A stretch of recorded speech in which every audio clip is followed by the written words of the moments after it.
What if the ache in your chest isn't emptiness calling for someone to fill it, but fullness preparing to overflow? You sit in rooms where others gather, yet feel like you're watching life through glass. Every connection feels shallow. Every conversation leaves you more isolated than before. But what Jung understood about human psychology reveals something profound about your current state. This isn't loneliness as absence.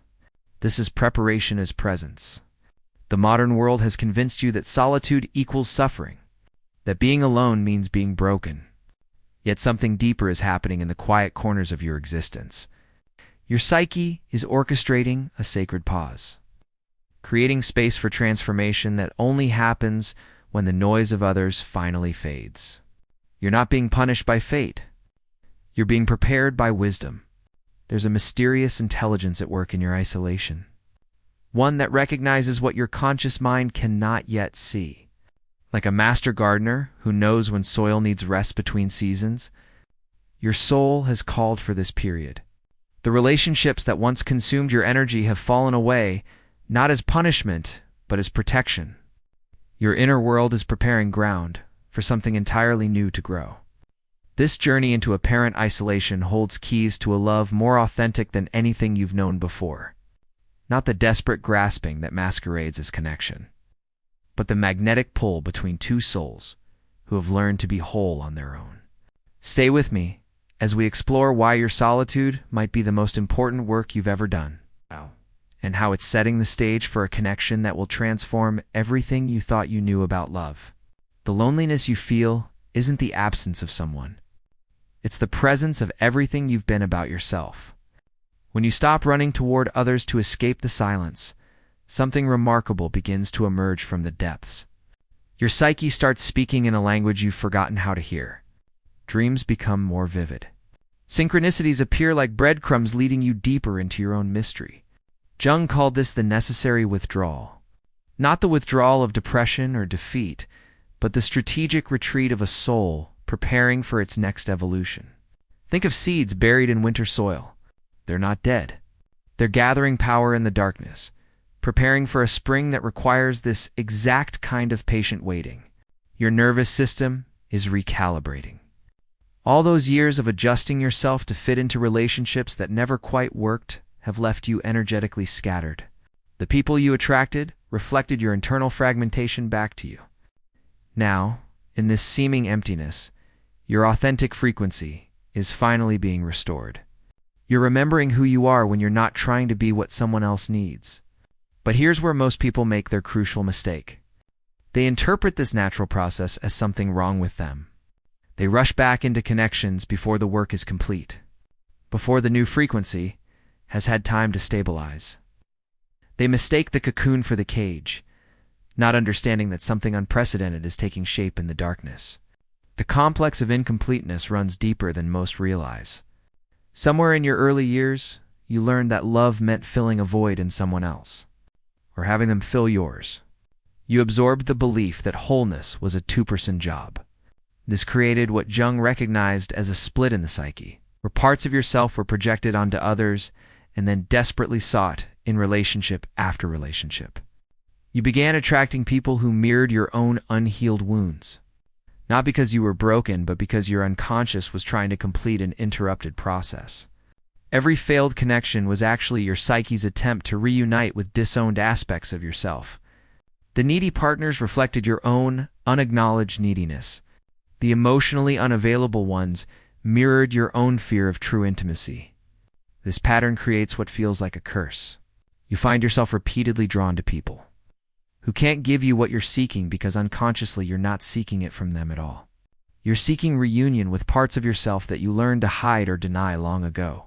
The relationship becomes a stage where these internal conflicts play out over and over until you finally recognize the pattern.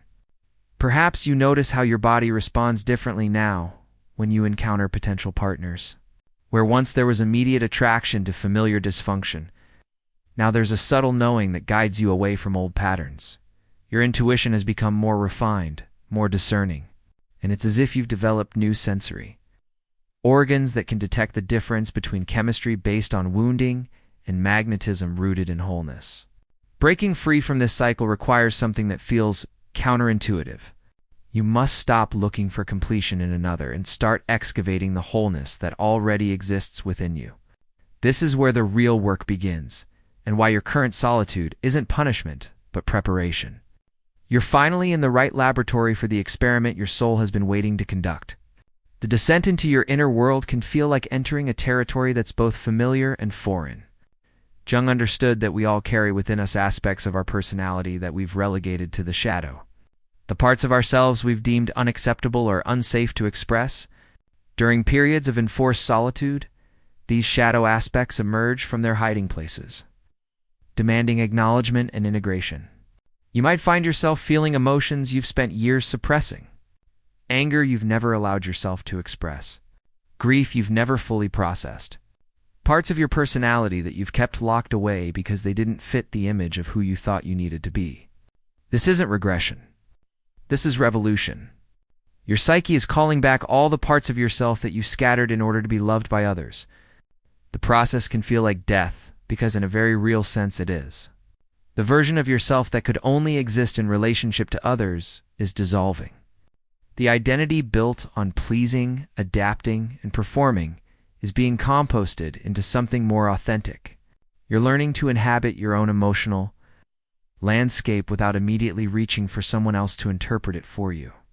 This is why the solitude feels so intense. You're not just alone with yourself. You're alone with all the selves you've ever been, all the voices you've silenced, all the desires you've denied. It's overwhelming until you realize this isn't chaos. It's homecoming. Every difficult emotion that surfaces is a part of you that's been waiting patiently for your attention, your acceptance, your love. What emerges from this confrontation with yourself is something unprecedented in your experience. A capacity to be with your own complexity without needing to fix it, change it, or have someone else validate it.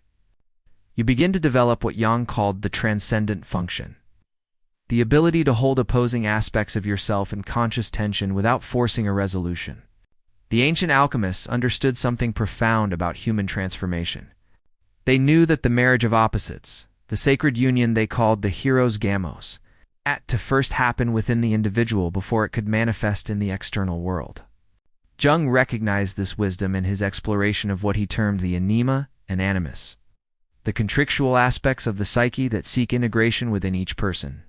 For those who identify as feminine, this means developing a conscious relationship with your inner masculine, the part of you that acts, decides, and creates structure in the world. For those who identify as masculine or seem venue, it means embracing your inner feminine, the receptive, intuitive, feeling aspect of your nature. This isn't about gender roles or stereotypes. It's about psychological wholeness.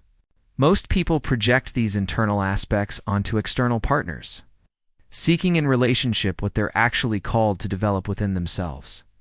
You look for someone strong to feel safe, instead of developing your own inner strength. You seek someone sensitive to feel understood instead of cultivating your own emotional intelligence. The relationship becomes a stage for these projections, put off and leading to disappointment when the other person fails to fulfill functions that were never really theirs to perform. But during this time of solitude, something different becomes possible. Without the distraction of trying to find these qualities in someone else, you begin to discover them within yourself. You learn to access your own inner strength when you feel vulnerable. You develop your own capacity for emotional attunement. You become both protector and nurturer to yourself. This internal marriage doesn't happen overnight. It requires patience, attention, and a willingness to sit with aspects of yourself that might feel unfamiliar or uncomfortable. Your inner masculine might emerge as a voice that sets boundaries you've never been able to set before. Your inner feminine might manifest as an intuitive knowing that guides you away from situations that once would have trapped you. The result is a kind of psychological alchemy. Instead of feeling like half a person seeking your other half, you begin to experience yourself as a complete being, capable of conscious choice in relationship. You're no longer driven by unconscious needs to find someone who will make you feel whole. You're free to choose connection from a place of overflow rather than emptiness. As this inner integration deepens, something remarkable begins to shift in your energetic field. People start responding to you differently, even though you can't quite put your finger on what's changed. There's a quality of presence about you that wasn't there before. A sense of centeredness that feels both mysterious and magnetic. You're no longer broadcasting the frequency of incompleteness that once attracted people, or trying to fix you or needed you to fix them. This shift in your energetic presence is subtle but profound. Jung observed that individuals who have done the work of integrating their shadow and unifying their internal opposites develop what he called an authentic personality. They're no longer performing a role or trying to be what others need them to be. They're simply present as themselves. And this authenticity creates a natural magnetism that draws others who are also committed to their own growth. You begin to notice that the people who enter your life during this phase are qualitatively different from those you attracted before.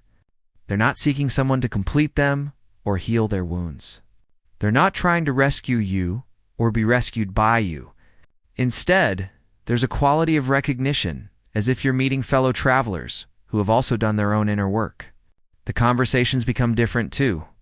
Instead of the surface-level exchanges that once left you feeling empty, you find yourself in discussions that nourish your soul. People share their authentic struggles and insights with you, because they sense you can hold space for their complexity without trying to fix or change them. You've learned to do this for yourself, and now you naturally offer this gift to others. Something shifts in the quality of silence you carry.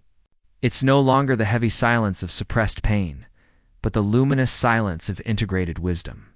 You've learned to listen to the spaces between words to hear what isn't being said. This develops naturally when you've spent time truly listening to yourself. When you've learned to interpret the subtle languages of your own soul, others are drawn to this quality of deep listening like flowers. Turn toward sunlight. But perhaps the most significant shift is in your relationship to timing. You're no longer desperate for connection to arrive on your schedule. You've learned to trust the organic unfolding of relationships, to let them develop at their own pace without forcing or manipulating outcomes. This patience comes from a deep knowing that you're complete as you are. And anything that comes into your life is a bonus rather than a necessity. The loneliness that once felt like a prison has transformed into a sanctuary. Solitude becomes something you cherish rather than endure. You've discovered the profound difference between being alone and being lonely. Alone is a physical state. Lonely is an emotional state that comes from disconnection from yourself. Now that you've established this inner connection, being alone becomes a source of renewal rather than deprivation. Your relationship patterns begin to shift in ways that might surprise you. Instead of attracting people who trigger your unhealed wounds, you find yourself drawn to those who inspire your continued growth. Instead of relationships built on mutual neediness, but you discover the possibility of partnerships rooted in mutual appreciation and respect. The drama that once seemed essential to romantic connection reveals itself as simply the collision of two unhealed psyches.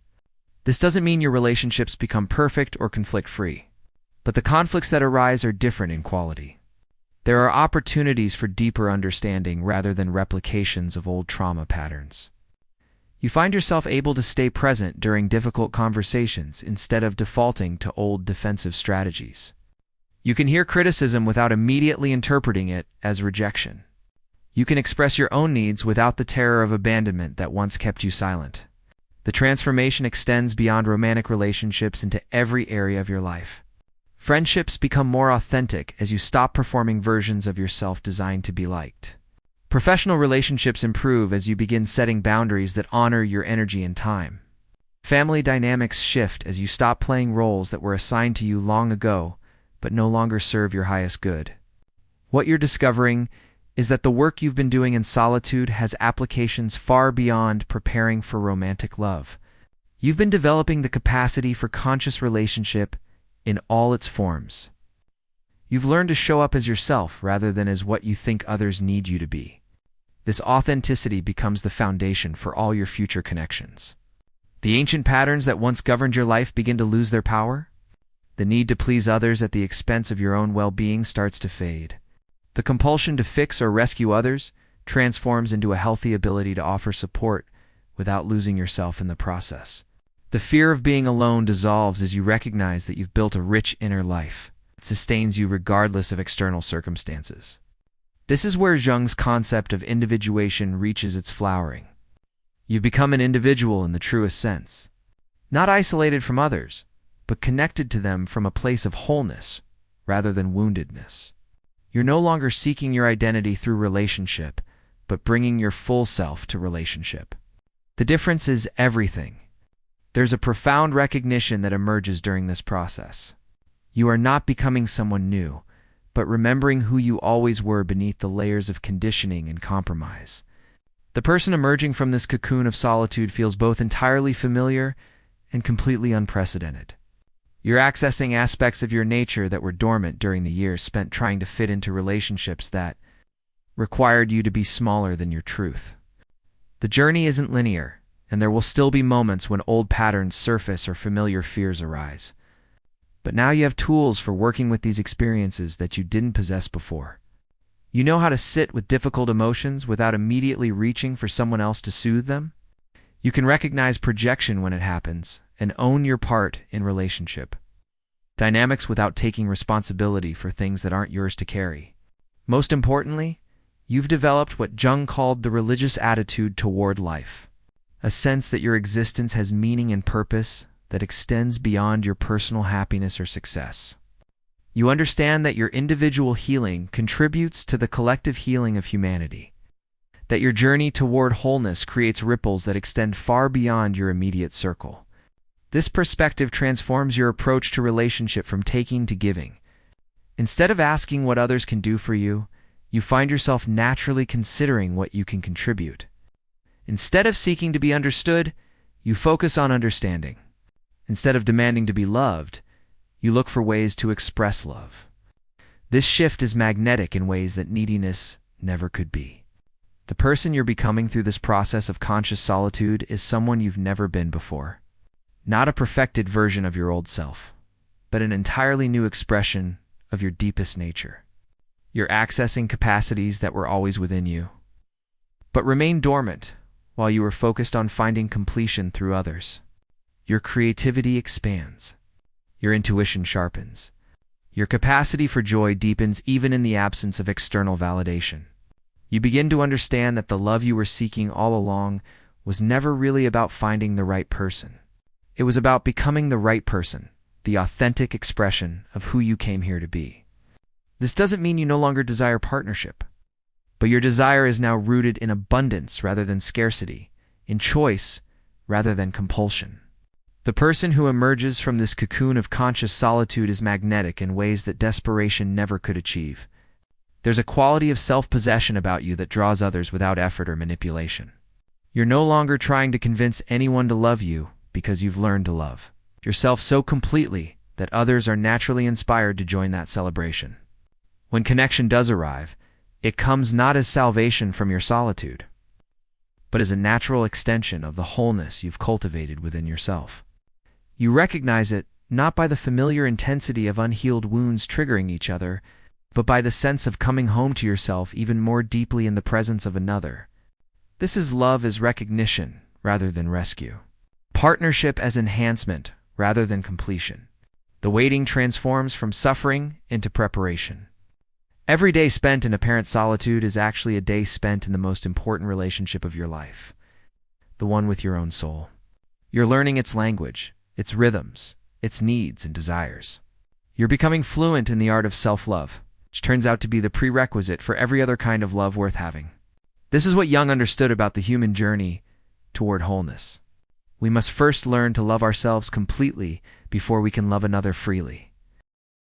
And we must first become whole within ourselves before we can choose partnership from a place of strength rather than weakness. We must first develop our own inner marriage before we can create conscious union with another. Your current state of aloneness isn't a waiting room. It's a workshop. It's not empty space to be filled, but sacred space to be honored.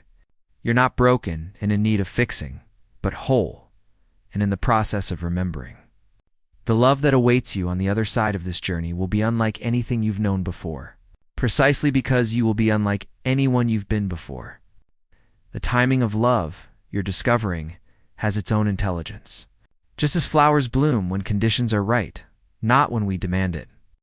Conscious partnership emerges when two souls have reached the point where they can enhance each other's wholeness rather than complete each other's brokenness. Your solitude is creating those conditions within you, preparing soil that can support a love rooted in freedom rather than need. So trust the process, even when it feels endless. Trust the emptiness, especially when it feels unbearable. Trust your soul's wisdom in orchestrating this period of apparent separation from others so you can discover your profound connection to yourself. The love you're preparing for will be worth every moment of this sacred solitude because it will be built on the foundation of two people who learned to be whole on their own and chose to share that wholeness with each other. Every day you spend in conscious relationship with yourself is a day spent in preparation for the most authentic love of your life. Not because you're earning it or proving you deserve it, but because you're becoming someone capable of recognizing it when it arrives and receiving it without losing yourself in the process. If this exploration of solitude as preparation resonates with you, I invite you to subscribe and share your own insights in the comments. How has your experience of being alone shifted your understanding of what you're truly seeking in connection? Your journey toward wholeness might be exactly what another soul needs to hear to trust their own process of becoming. Together, we're all preparing for deeper love, one conscious moment of solitude at a time.